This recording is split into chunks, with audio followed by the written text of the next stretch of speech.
প্রিয় আমার ক্লাস 10-এর 2025-এ যারা মাধ্যমিক দিবে তাদেরকে স্বাগত জানাচ্ছি। আজকে দেখো, তোমাদের ভারতের ভূপ্রকৃতি চ্যাপ্টার থেকে 2 মার্কের কিছু প্রশ্ন, মানে 100% বলা যেতে পারে আসার মতো একবারে। এই 5টা প্রশ্ন আজকে আলোচনা করছি। প্রথম হচ্ছে, তরাই কি? তরাই কথার অর্থ হচ্ছে স্যাঁতস্যাঁতে নিচু ভূমি। তো শিবালিক হিমালয়ের পাদদেশে ঘন অরণ্য দ্বারা আবৃত স্যাঁতস্যাঁতে ভূমিকে বলা হচ্ছে তরাই। তাহলে কি বললাম? আমাদের যে হিমালয়ের 4টি শ্রেণীবিভাগ, তো শিবালিক হিমালয়ের পাদদেশে ঘন অরণ্য দ্বারা আবৃত স্যাঁতস্যাঁতে ভূমিকে বলা হচ্ছে তরাই। এটা লেখার পরে বলবে তরাই কথার অর্থ হচ্ছে স্যাঁতস্যাঁতে জলাভূমি বা নিচু ভূমি। দুন কি? শিবালিক হিমালয় এবং হিমাচল হিমালয়ের মাঝে নিচু উপত্যকাগুলিকে বলে দুন, যেমন দেরাদুন। তাহলে এটা বলতে হবে যে দুনটা অবস্থিত কোথায়, না তো শিবালিক হিমালয় ও হিমাচল হিমালয়ের মাঝে যে নিচু উপত্যকাগুলো আছে সেই নিচু উপত্যকাগুলো বলা হচ্ছে দেরাদুন, যেমন দেরাদুন। এছাড়া সাততাল, ভীমতাল অনেকগুলো আছে। মরুস্থলী কি? রাজস্থানের পশ্চিমে জলশূন্য জনশূন্য উদ্ভিদহীন যে বিস্তৃত বালুকাময় এলাকা তাকে বলা হচ্ছে মরুস্থলী। তাহলে আমরা যদি ভারতের ম্যাপে আসি, তাহলে দেখতে পাবো এই যে মরুভূমির পশ্চিমে একবারে রাজস্থানের যে পশ্চিমে যেখানে জনশূন্য, জনবসতি শূন্য, উদ্ভিদহীন শুধু বালি আর বালি, সেই বালুকাময় বিস্তীর্ণ ভূমিকে বলা হচ্ছে মরুস্থলী। মরুস্থলী কথার অর্থ হচ্ছে মৃতের দেশ। তাহলে মরুস্থলীকে মৃতের দেশ বলা হয় কেন? ঘুরিয়ে ফিরে সে একই অ্যান্সার হবে। রাজস্থানের পশ্চিম অংশে বিস্তীর্ণ এলাকা জুড়ে শুধু বালি আর বালি, সেখানে কোনো জনবসতি দেখা যায় না, উদ্ভিদ দেখা যায় না, জনশূন্যহীন এলাকা। এর জন্য একে বলা হচ্ছে, এখানে মানুষের বসবাসের পক্ষে উপযুক্ত পরিবেশই থাকে না, ওর জন্য একে বলা হচ্ছে মৃতের দেশ। কারেওয়া কি? কারেওয়া হচ্ছে যে কাশ্মীর উপত্যকায় ধাপযুক্ত, সিঁড়ির মতো ধাপযুক্ত, এই যে কাশ্মীর উপত্যকায় সিঁড়ির মতো ধাপযুক্ত ভূমিভাগকে কারেওয়া বলা হচ্ছে। এটি জাফরান চাষের জন্য বিখ্যাত।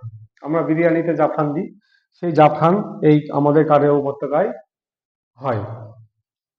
তাহলে কাশ্মীর উপত্যকায় ধাপযুক্ত ভূমিভাগকে বলা হচ্ছে কারেওয়া, যেটি জাফরান চাষের জন্য বিখ্যাত। এবার কি আসছে আমাদের? কি কয়াল কি? কয়াল, লেগুন, এগুলো খুব ইম্পর্টেন্ট। বলছে কেরল রাজ্যের মালাবার উপকূলে, কেরল রাজ্যে মালাবার উপকূলে উপহ্রদগুলিকে স্থানীয় ভাষায় কয়াল বলা হয়। তাহলে কয়াল হচ্ছে কি? তাহলে কেরল রাজ্যের মালাবার উপকূলে উপহ্রদগুলিকে স্থানীয় ভাষায় বলা হচ্ছে কয়াল, যেমন ভেম্বানাদ, অষ্টামুদি, এগুলো। এছাড়া তোমাদের ইম্পর্টেন্ট হচ্ছে কি, মালনাদ ময়দান কাকে বলে? মালনাদ হচ্ছে আমাদের কর্ণাটক মালভূমির পশ্চিম দিকের যে উঁচু নিচু পাহাড়ি এলাকা, তাকে বলা হচ্ছে মালনাদ। তাহলে কি বলবে? কর্ণাটক মালভূমির পশ্চিম দিকের অংশ হচ্ছে আমাদের কি মালনাদ। মালনাদ, মালনাদ কথার অর্থ হচ্ছে যে উঁচু নিচু পাহাড়ি এলাকা। আর একটা আছে ময়দান। ময়দান কি?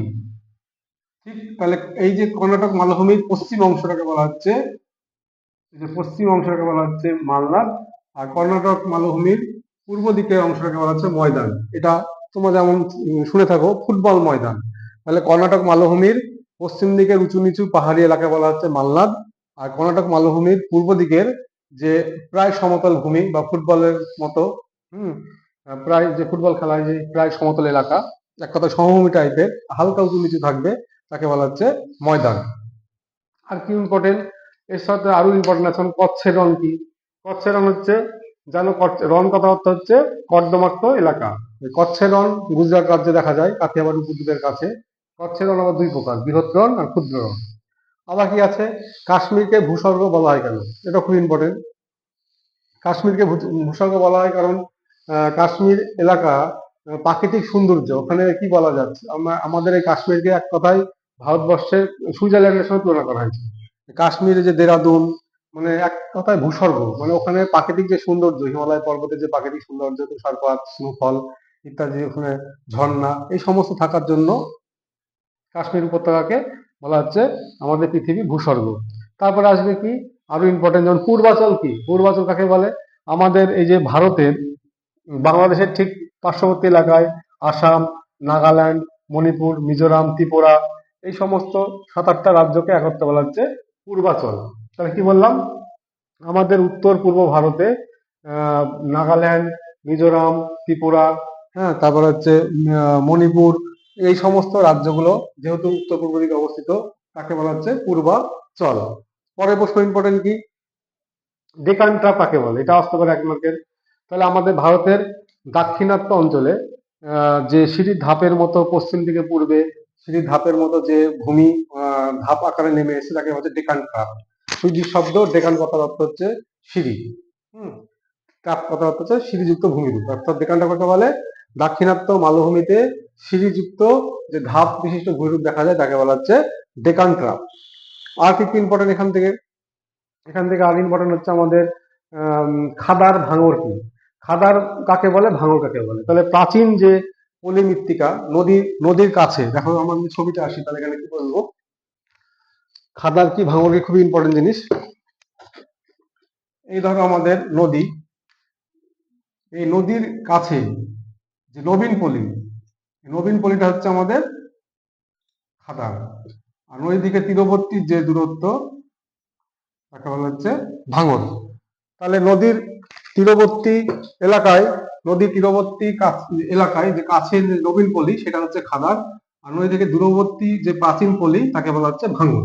খুব ইম্পর্টেন্ট খাদার আর ভাঙর কাকে বলে।